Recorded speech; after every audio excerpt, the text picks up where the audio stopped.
You see, you asked me a question about their youth manifesto. You see, their youth manifesto is just a rehash of the things that the NPP have even done, things that we've even finished doing. Why are you saying they are? I'm telling you, of course. And then let me tell you, their youth manifesto is not going to be anything different. I mean, the youth manifesto has been launched. Is there a national manifesto that will be launched this week? Their national manifesto is not going to be anything different from the youth manifesto. Mark my words. So? I'm telling you. No, I'm sure it's for good reason that they did a youth launch before they're going to do a national launch. No. It was just it was this caricature stuff we've passed there. It's not going to be anything new. And then when you look at their new manifesto, their youth manifesto, they said that initiate a Jumeirah program as a startup engine to facilitate the creation, tracking, and then mentoring of minimum of 1,000 youth, and then establish business annually. Then you ask yourself, what is this different from the Youth Start program, which is currently being run by this government? It's the same, but they will just change the words and put it in. When Dr. Mahmoud Bawumia was saying that it's good we develop a good credit system, here in Ghana, scoring system, so that people can apply for loan. They were all over the place, but they smuggled it in their youth manifesto.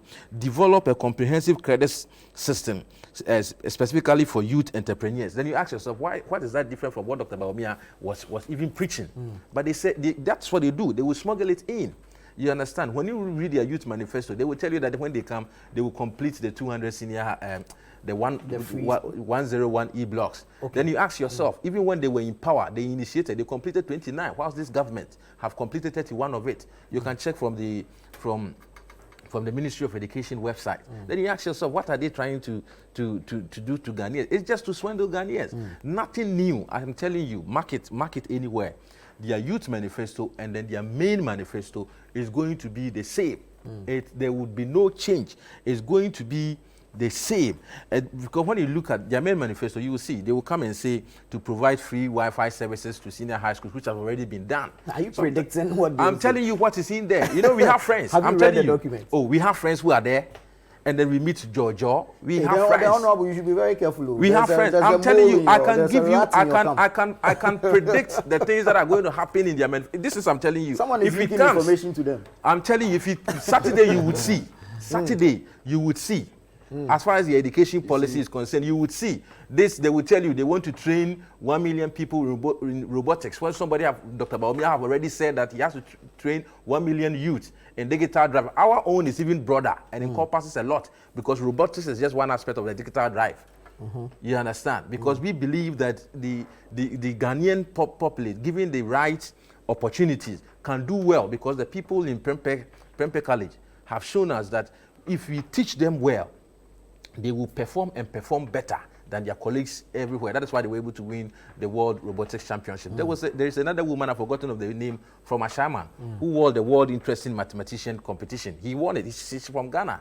So when you expose the Ghanaian to things of the world, they will be able to perform. And that is why we are promising that as far as the fourth industrial revolution, there is no need for Ghana, any Ghanaian, to be left out. And we can only do that by building a digitalized and a modernized economy. That's right, which is hinged basically on systems, efficient use of systems. That is what we are promising. That is what Dr. Mahmoud Bawumia wants to do for the Republic of Ghana. So when you take a whole look about the manifesto, you would see that we touch on every aspect of the Ghanaian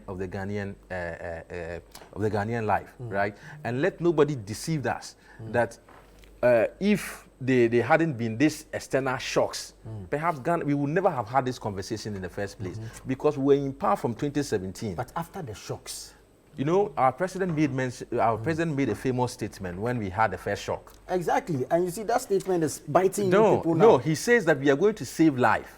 Right, and then destroy the economy, and afterwards we will know how to fix the economy. You said you know how to bring back the economy. We said we will know how to bring back the economy. Did you check the economic growth as far as the first quarter of 2024 is concerned? It's 4.7. When even IMF were predicting 2.7, 2.9 for Ghana, we did 4.7. But you see, for the layman out there, what is reflecting in his pocket is his major concern. You know, these things take time, right? And then let's not take the layman Ghanaian for granted. They equally know what is happening elsewhere. Let me tell you. But they are feeling the pinch. Why did President Trump, for instance, lose his election? Because of his handling of COVID. Britain have changed 4 prime ministers in the last 4 years. Because of why? Because of what? Because of the Russian-Ukraine war. You see, we have a government, right? We have a government. You see, our president, Nana Akufo-Addo, made an instructive statement when we met in Takoradi. He says that when you look at the 1992 Fourth Republican Constitution that we are practicing now, any government who have performed has been given what? A second term. James J. Rawlings got a second term in 1996. John Ajekum Kufuor got a second term in 2004. God bless his soul, Professor Mills died in office. JDM came and was exited. Why was he exited? Because of his abysmal performance. You understand? Because of his abysmal performance and the shame he brought to Ghana. And then I know, no, it's a shame because he is the only vice president and the only president whose name have popped up in international transactions due to corruption-related offenses, related cases. Let's not go there. I'm coming. Let's not go there. No, let me land. So let's for not go us, into the corruption issues.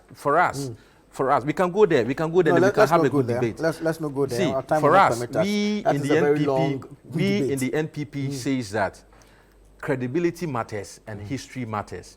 If somebody is promising you to do something, look at the person's credibility, look at the person's history, because Lord Aston said one thing, the pride of history is the understanding of modern times. When you understand the person's history and the person is promising you something, then you know that the person will indeed fulfill that. We have given glimpse. Dr. Mahmoud Bawumia, after being, he's the vice president, not the president.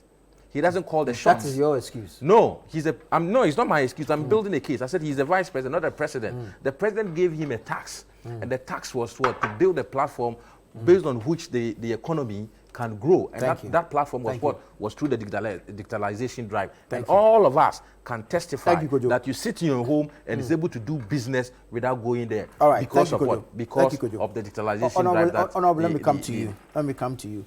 He's predicting more or less your manifesto, which you are yet to launch. And he's punching holes in the youth manifesto that has already been launched. I'll give you just a minute on that and then we'll move to other stories. So my good brother here spoke about the fact that we he says you are copying. We are copying and even trying to say that our youth manifesto that was launched. It is not true. You cannot say something when we are talking about comprehensive credit system for the youth. That is different from when you promise that people who want to buy mobile phones, you will make mobile phones available. No, please, I'm coming. When you were speaking, bro. No, I'm coming. You can't say that when you want to buy mobile phones, when you want to buy mobile phones, you provide people or you support the TikTok lane mobile phone sellers the opportunity to be giving phones to people, smartphones, so that if you want to pay 1 CD, 2 CDs. How can this be the same as the credit system we're talking about, young entrepreneur? How can you say that it is the same? 1 CD, 2 CDs mobile phone policy that you are proposing. That may not be fair. No, that please. Is just an example. I am not. Please, I am not. I even say that is the promise. In fact, that is the policy. That is an example. Under the and so the example is that they will give you, the mobile phone seller, the opportunity to give phones to somebody, your producer, a customer who wants to be paying a monthly 2 CDs, 1 CDs. This is the example. I didn't say it. It wasn't said by any person. It wasn't said by my good friend sitting here. It was said by the flag bearer of their party. You cannot say same is the comprehensive credit system we're talking about to support entrepreneurs. How can that be the same? You understand? He spoke about the fact that, you see, I told you, they are very smart when it comes to rebranding and shifting posts.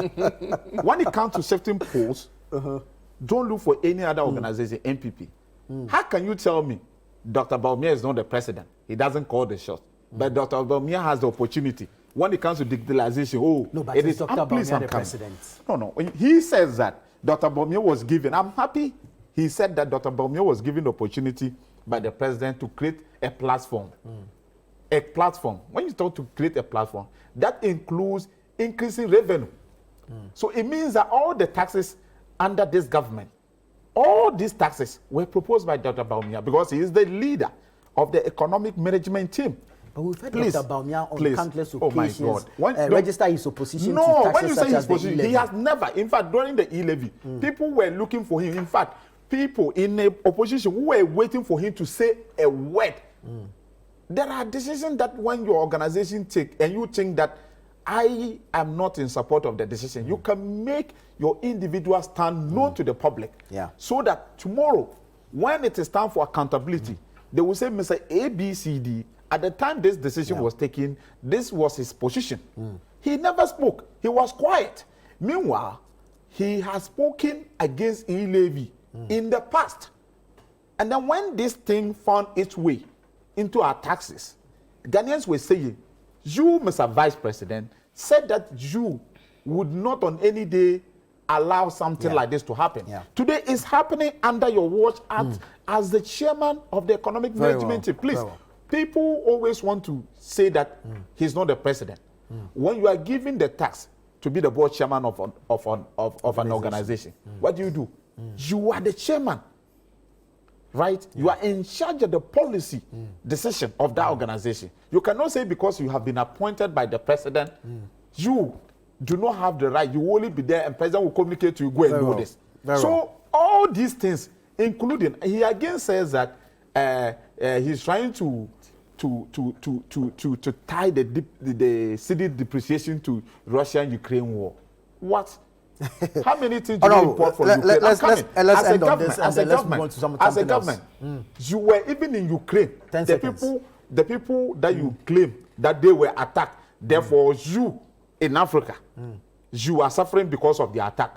You went to Ukraine to actually look for Syria, maize. You were importing maize from Ukraine. The country that is under attack, they have the opportunity. How? So it doesn't. So it boggles my mind when you tell me that let's leave it there. This city depreciation is as a result of Russia-Ukraine war. Granted. In fact, you spoke about inflation.